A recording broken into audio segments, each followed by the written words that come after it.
मुद्दा है? कोई मुद्दा ही नहीं 15,000 वर्कर का। आप जिस महासंघ से जुड़े हो महासंघ है, मैं भी एक महासंघ से हूँ। ये काम महासंघों का है, क्योंकि राष्ट्रीय स्तर का मुद्दा है। 10 महासंघ वो काम करेंगे। रेलवे में एक यूनियन किसी जोन या मंडल में जीत जाएगी, उससे एनपीएस दूर नहीं होगा। आप मुझसे स्टैम्प पेपर पे लिखवा लीजिए। ये केवल राजनीति की जा रही है हम लोगों से और कुछ नहीं है।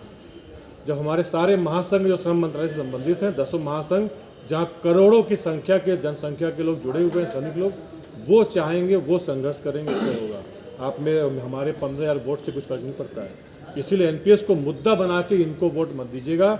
इनका ना कोई महामंत्री है, ना कोई मंडल मंत्री है, आज तक कोई फोकस में नहीं आया। ऐसे में बेसलेस यूनियन को लेकर आप आगे बढ़ेंगे तो आप सफल नहीं होंगे। एक आखिरी क्वेश्चन, आपने रसीद कटाया होगा 100 रुपये 200 रुपये हर किसी का कटाते होंगे अपने मेंबरशिप हर साल की।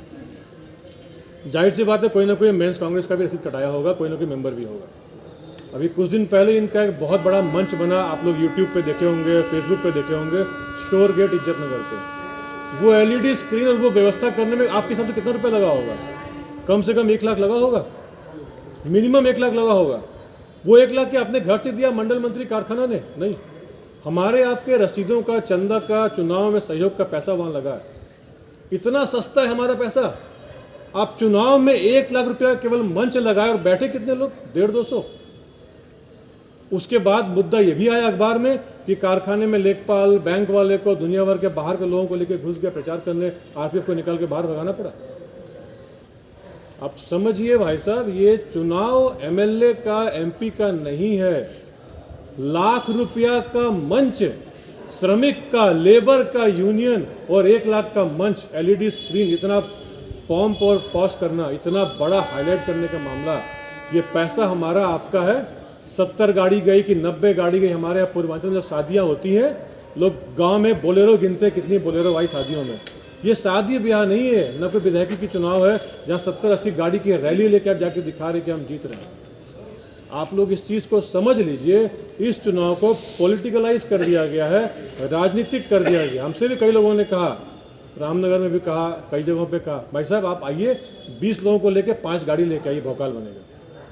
तो राकेश मिश्रा को भौकाल नहीं बनाना है, चाहे राकेश मिश्रा को 5 वोट मिले या 5,000 मिले, क्योंकि मुझे पता है 6 तारीख के बाद मैं भी जहाँ वर्कर हूँ वहीं वर्कर रहूँगा और वो आपके मंडल मंत्री भी वहीं रहेंगे जहाँ वर्कर उसी जगह वर्कर रहेंगे। जीतने के बाद भी काम करना है और हारने के बाद भी काम करना है, क्योंकि नौकरी काम करने के लिए मिली है, नेतागिरी करने के लिए नहीं मिली है। आप इस चीज़ को समझ लीजिएगा। उस 1 लाख रुपए के खर्चे को देख के मैं समझ गया कि यूनियन और यूनियन का चुनाव कहाँ किस दिशा में जा रहा है। आप लोग को इसको समझना पड़ेगा।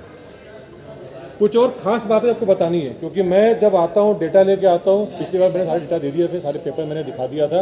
अब कुछ खास दिखाने को नहीं है।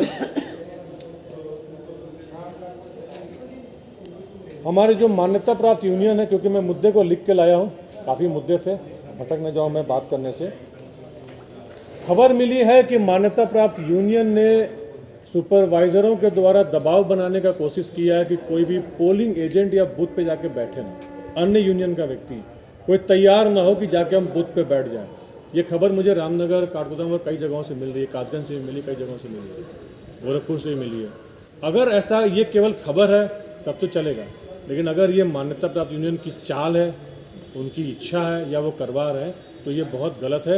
यदि आप पे या ऐसा जगह यहाँ भी हो रहा होगा उसका विरोध करिएगा। दबाव देके कोई रिश्ता नहीं बनता है, कोई संबंध दबाव देके नहीं बनता है। संबंध प्यार से बनता है, आपसी समझौते से बनता है और वैचारिक एकता से बनता है। संबंध दबाव से नहीं बनता है। यदि कोई संगठन, यूनियन चाहे कि दबाव बना के वोट ले लेंगे तो वो नहीं होगा। अगर हमारा या किसी एक संगठन का बूथ नहीं भी बनेगा, कोई फर्क नहीं पड़ता है। वर्कर जानता है हमारी बातें वर्कर तक पहुंच जाएंगे, वर्कर वोट दे देगा। ऐसा नहीं है कि बूथ बनने पे ही वोट मिलता है, ऐसा कुछ नहीं है। एक बूथ में 2 ही लोग तो बैठते हैं। लेकिन अगर ये खबर सही है तो बहुत गलत, इसका विरोध करना चाहिए आपको भी, और मैं भी इसका बहुत अच्छा से विरोध कर रहा हूँ। एक और बात, जब आया था पे कमीशन, मैं पिछली बार ये बात नहीं बताया, पेपर में लाया नहीं हूँ, आपको मैं व्हाट्सएप पे भेज दूंगा पेपर। जब पे कमीशन आया था, यही हमारी मान्यता प्राप्त यूनियन के राष्ट्रीय महामंत्री, एआईआरएफ के राष्ट्रीय महामंत्री माननीय मिश्रा जी ने एक A4 साइज के पेपर में प्रेस नोट निकाला था सरकार की सराहना करते हुए। ये पे कमीशन बहुत अच्छा है, हम इस आपका सराहना करते हैं। We welcome, we appreciate, it is very good, we thank you, ऐसे करके एक A4 पन्ने में 13 बार धन्यवाद शुक्रिया किया था। ये वो पेशेंट मेरे पास पड़ा हुआ है, उससे आप लोग व्हाट्सएप पे मांग लीजिएगा। ये वो लोग हैं जो टाइम पे सरकार की तारीफ करते हैं और जब वक्त बीत जाता है तब सरकार का विरोध करते हैं, वर्कर से कहते हैं एक हो जाओ, हम लड़ेंगे। कारण ये है कि ये जानते हैं वर्कर तब तक हमारे साथ खड़ा नहीं होगा जब तक वर्कर की समस्याएं नहीं होंगी। कोई समस्या क्रिएट करेंगे, साथ में खड़ा करने बोलेंगे। NPS के लिए भी वही हुआ। स्टार्टिंग में मुझसे भी कहा कि बहुत अच्छा है, 2 करोड़ घर लेके जाओगे। 10 साल के बाद कहा कि नहीं, विरोध करना चाहिए। 20 साल के बाद कह रहे हैं कि NPS बहुत ही खराब था, उससे अच्छा है UPS अपना लो। इसके 10 साल के बाद कहेंगे UPS खराब है, 20 साल के बाद कहेंगे विरोध करते हैं, उस समय कुछ और ZPS आ जाएगा, बोलेंगे बहुत बड़ी ZPS है, UPS खराब था। ये वो लोग हैं जो स्टार्टिंग में विरोध नहीं करते हैं, अंत में विरोध करते हैं, सब कुछ बीत जाता है, खराब हो जाता है। तब आपको समझना होगा, इन तथ्यों को आप लोग समझिए।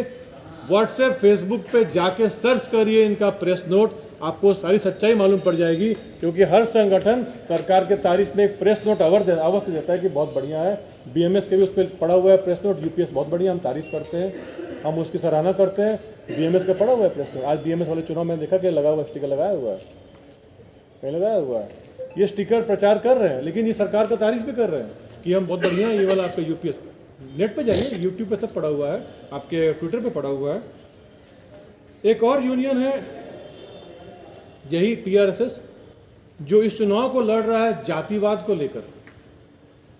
OBC का एक लेटर बड़ा वायरल हुआ है, उस लेटर का मैं विरोध कर रहा हूं। और यह लेटर यदि आपके पास पहुंच जाएगा, आप समझ जाएंगे कि यह चुनाव, यह यूनियन TRSS केवल जाति को लेकर लड़ रही है। OBC के राष्ट्रीय महामंत्री द्वारा जारी पत्र में यह लिखा हुआ है कि हमारी मीटिंग भारतीय मजदूर संघ से हुई, भारतीय रेल मजदूर संघ से